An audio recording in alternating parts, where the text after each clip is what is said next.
Hi everyone. So I've been getting a lot of questions about animating a bouncing ball, and hundreds and hundreds of students have asked me over the years, why do we need to animate a bouncing ball? What's the point of it? Why don't we animate a bouncing anything else? Why does it have to be a bouncing ball? Or we animate a bouncing ball because of it's not distracting. If there was a bouncing lizard or a bouncing giraffe or something, it wouldn't be as interesting. I mean, it would be much more complicated, and actually what you would lose focus of is what the point of the whole tutorial of a bouncing ball does. The ball itself, let me get rid of my crazy drawings. Let me explain to you what the ball does on the curve of translation of y. So at the moment there's x, y, and z. Okay, so we all know that this is 3D space. So 3D space, you have x, y, and the z axis. The y axis is up. Now, up and down, there's a keyframe. You can see it's red, the keyframe here. So now if I pop into the graph editor quickly, what's happening to the ball is it is going down and then up. It's losing momentum. It's dropping, losing momentum, dropping, all the way down like this. So what is that telling us? What is the importance of it? Why is this important? Why do I need to learn this boring little graph here? Well, most animation teaches us about weight and timing. So understanding the timing of the ball going down, hitting the ground, and then getting to this zero gravity area on the curve, getting up into this area here, this is one of the most important parts of animation, in my opinion.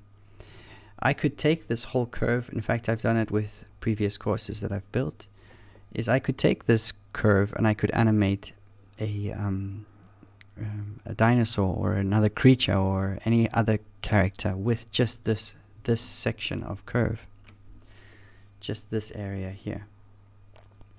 Now let me explain that again. You're probably thinking, oh, what are you talking about? That's nonsense.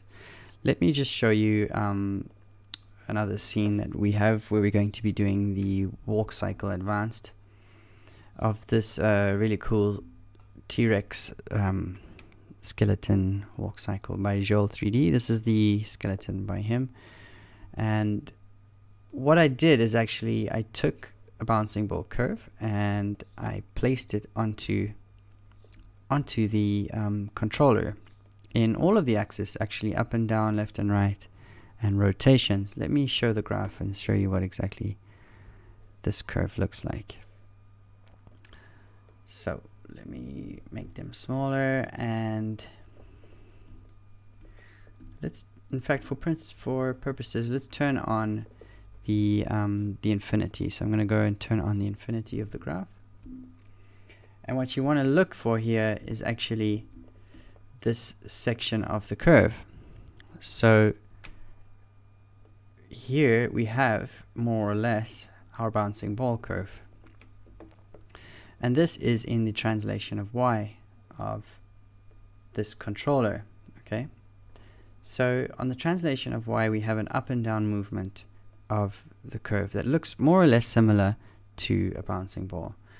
If the ball was to be, we were to be animating the ball to bounce here, go up, lose momentum, blah, blah, blah, blah, and then back down again. And then it would go up, lose momentum. You get the idea, basically.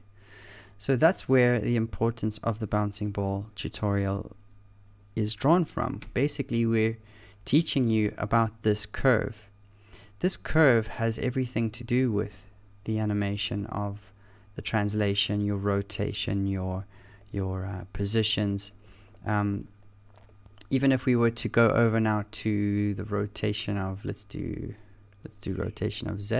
If I was to frame this, and again, if I was to draw the curve again, we're getting, let's say there's a keyframe here, we're getting the bouncing ball curve here. Sure, there's a little bit more of a difference at the top of the curve, but this is just because of the weight of this character.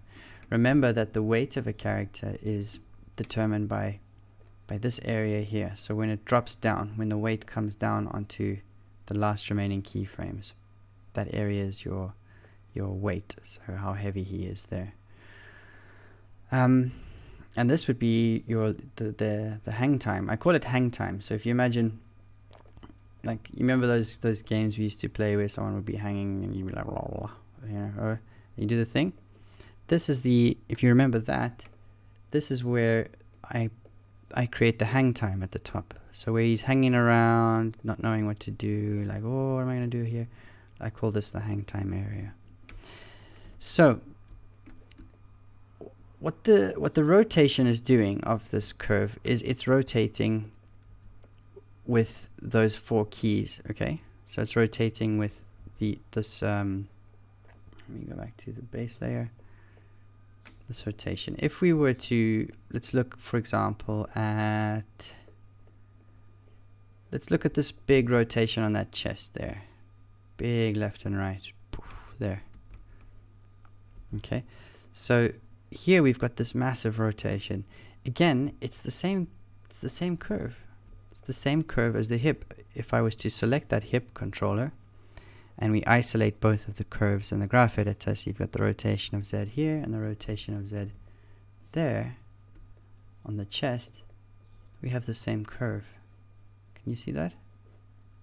Let's do the translation of Y. So let's do the translation of Y, which is green, on, sorry, the translation of Y on the controller, this one, and let's do the translation of Y on this controller. And let's check out the curve. There's a slight offset in time, but again, it's exactly the same curve. So the animation of even the head would have the same things. You've got rotation, X, Y, and you've got your big rotation of Z, left and right, of the head control. It is following the same curve. If I was to just scale this curve, you'd see that it's more or less the same curve as above. See? So that is why the bouncing ball tutorial is so important. Even, let's say, the rotations on the tails, for example, you might be thinking, oh, it's just the hips and the heads. It's not. It's on the rotation of the tail. We've got a more or less a bouncing ball curve on the rotation of X of this tail. And that's just offset. So if we select all of the tail controllers, okay, you can see the offset on these controls. And they all have the same bouncing ball curve.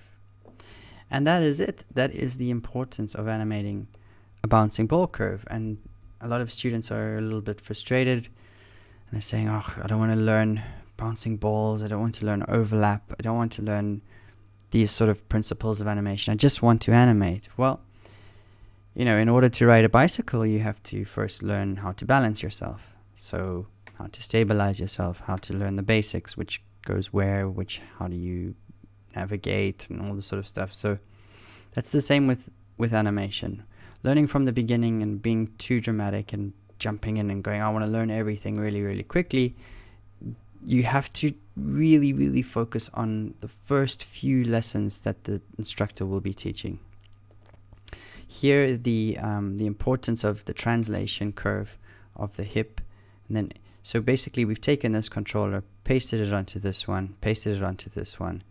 I've got a little bit of an animation, I think I used to, on the jaw. I don't anymore. But let's see, even on the arms, let's look at the arms. Okay, we've got a dodgy keyframe here where they're sticking. This is something we don't want to have. So we'll just smooth that off, those keys. And here, let's just smooth off those tangents. And here, let's give these two a little bit smoother tangent in and out, and blah, blah, blah. And here as well, just in case we don't want it to pop, you know, and popping is when it just hits like a V. So you hit the top of the curve and you hit this mountain, and it reads really, really hard.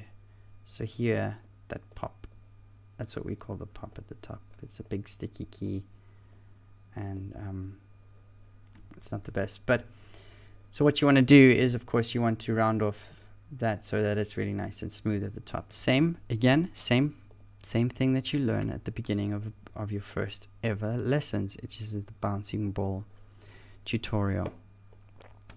So for those of you that are a little bit concerned and stressed about, oh, bouncing balls, what am I going to do? I don't want to learn it. The important part to remember is the timing and understanding about this area of your curve.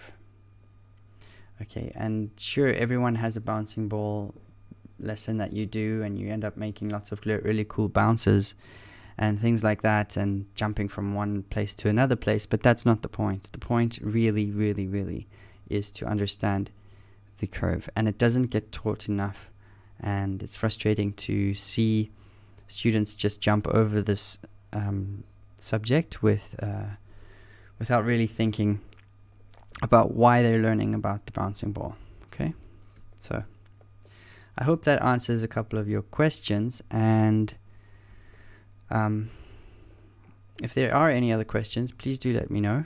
Otherwise, I'll see you in one of my other lessons, and hopefully soon will be, if you join my animation introduction to animation class, we will get to the stage of the course where we're doing a really cool T-Rex walk cycle, and we're animating it right from the basics of going back to lesson number 1 and learning. And remember to bring the bouncy ball tutorials, everything that you've learned about bouncing balls, the overlap you can see. So as the hip is going down, for example, this follows shortly after the chest, and then the head follows after that. You've got this massive overlap